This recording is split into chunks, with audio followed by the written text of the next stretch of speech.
Welcome back to Toriano Knows Ball, Duval. I'm great and excited to have you here. Today, we're going to be diving into more so talking about the DBs of this class and who I think the best values are at each round of the NFL draft. Starting off, we're going to talk about the prized possession of this NFL draft cycle. My number one player on my big board can also play multiple positions for you, whether it be slot corner, outside corner, and slot receiver and outside receiver. Travis Hunter, the cornerback slash wide receiver or athlete out of Colorado. This kid is the Heisman winner. He is also the top DB coming out of college, the best player in college football this past season, the most exciting player of the college football season.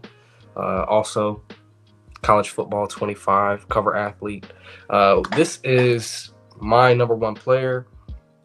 Landing him here, possibly at number five, would be a dream come true. We also got some news yesterday that Liam Cohen is interested in Hunter, of course, and is open to him playing both sides of the ball, finding out where his strong suits are, and then coordinating on where the snaps need to be on to where you rely on him at the corner and wide receiver position, respectively. Uh, he verbatim said, let's see, I have the quote right here. Because of his diversity, what he can do, the amount of snaps he plays, he's going to play both sides of the ball, and that has to be an organizational buy-in from the coaches, strength staff, athletic training, sports performance. Everybody has to be involved as well as the coaches, right? And having patience with each side of the ball because you really don't know what to kind of put him in a box. You really just want to, hey, what does he come in and do the best? You're going to be able to let him do both. So you're going to find out what he's best at, and then hey, let's mold things to that and be fluid for that conversation. I'm excited to hear that. We have been hopefully parading Travis Hunter around in the Jaguars community, hoping and hoping and hoping that there are a multitude of ways that the board can fall where he's somehow there at five. Um, Seen a lot of traction gain since I started to project that in late December and coming in January.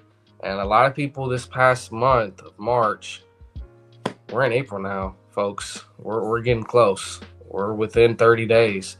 Now, in coming out of March, we had a lot of people, a lot of big media heads, as well as local guys mocking Travis Hunter to the Jaguars. So this is a very big possibility. He is the best fit, in my opinion, on the outside.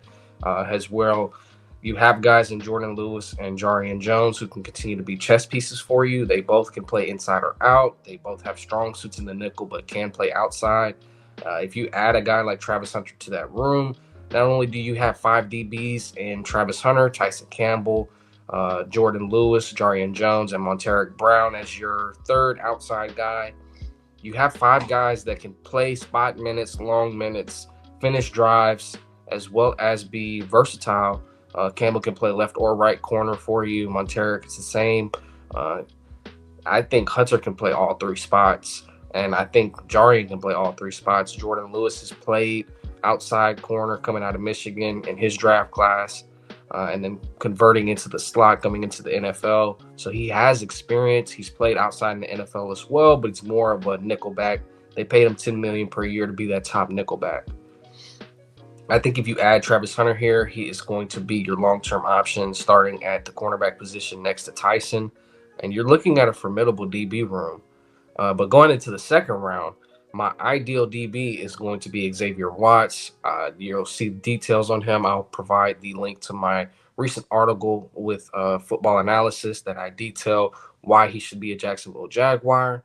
I think this is the best free safety in the class, which is a position of need for the Jaguars. We have one of the weakest safety groups in the NFL, in my opinion, and it needs a splash big time player. And I think Xavier Watts can be that for you. We missed out on Brian Branch about 2 seasons ago during that draft process, and it was one player that fans really wanted here in the area, including myself, as I was a big time advocate for him as a player. And now you see him become a Pro Bowler, All Pro, and you kind of wonder like, could he have been that here in Jacksonville? So I think right now you don't bark at the chance to take Xavier Watts at 36th overall. I think he's a top 40 prospect. He's the best safety on the board.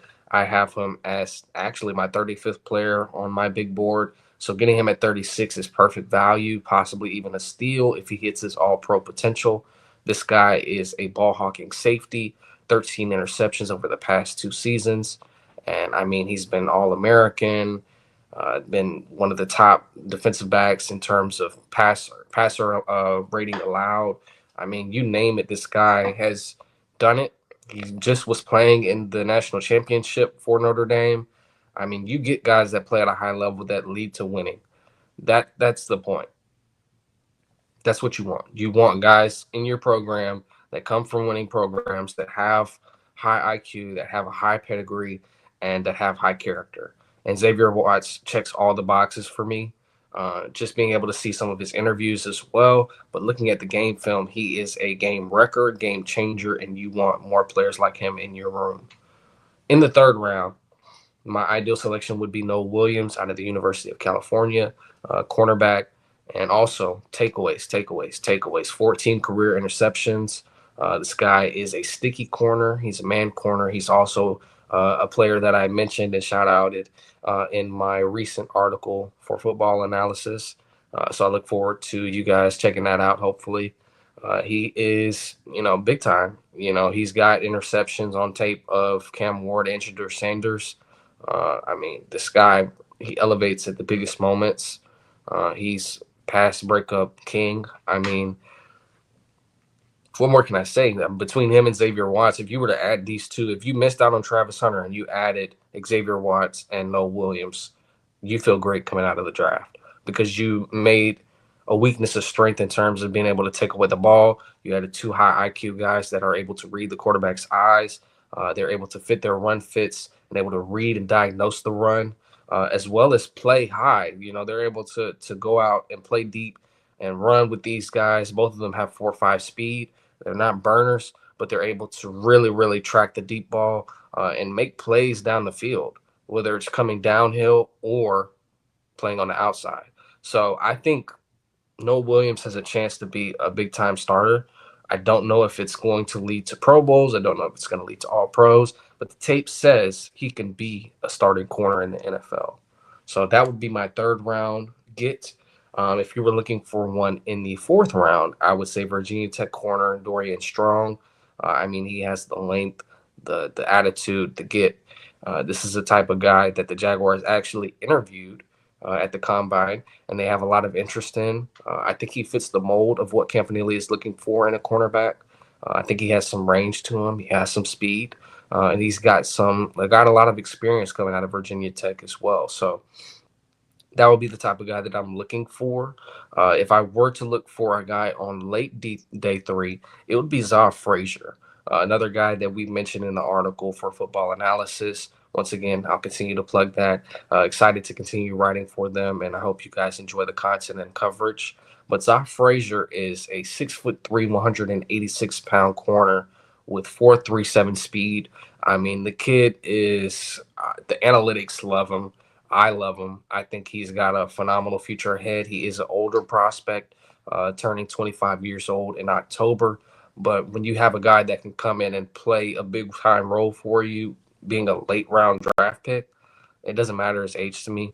You get guys on the field, and that's what they want to do. We want to be a draft and develop team. I think he does have a little bit more development left on his curve, but where he is in his development is possibly an impact starter. I think you may see somebody reach for him earlier. I think teams will be deterred because of how old he is and playing at the JUCO level for UTSA, but we'll see. I mean, I think he'll be a day three guy, whether that's the fourth, fifth, sixth, seventh round. Depends on how much teams love his intangibles. I do like him as a tackler. I don't love him as a tackler, but I do think he has the speed, as well as the IQ. Had 6 interceptions this past season. That was tied for second in FBS. And I think he has a chance to be an impact player. Once again, takeaways. This team went 6, 7 weeks without a takeaway. You're looking for DBs that can get to the ball and make plays on it. And that's what Campanile wants as well. He's going to try to get that the most out of his linebackers. You've seen him as a linebacker guru coming out of college as well as in the NFL for the Packers.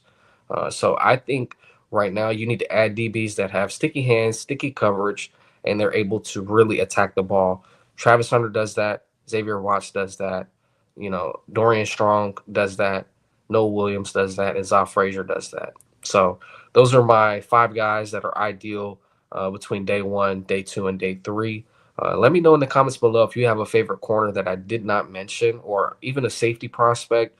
Some of the safeties that I do love as well are Andrew Makuba, Kevin Winston Jr. Those guys could be available day two, day three, depending on how teams love them. I think both of those guys should go day two. I have them with day two grades. But of course, when you get on the mock draft simulators, they might be available for you in the fourth round. So let me know some more guys that you really have fallen in love with during the process. And if you have a favorite corner that I did not mention or a favorite safety, let me know and we will talk about them in the comments. Thank you guys for watching. This is Toriano Knows Ball, and go Jaguars.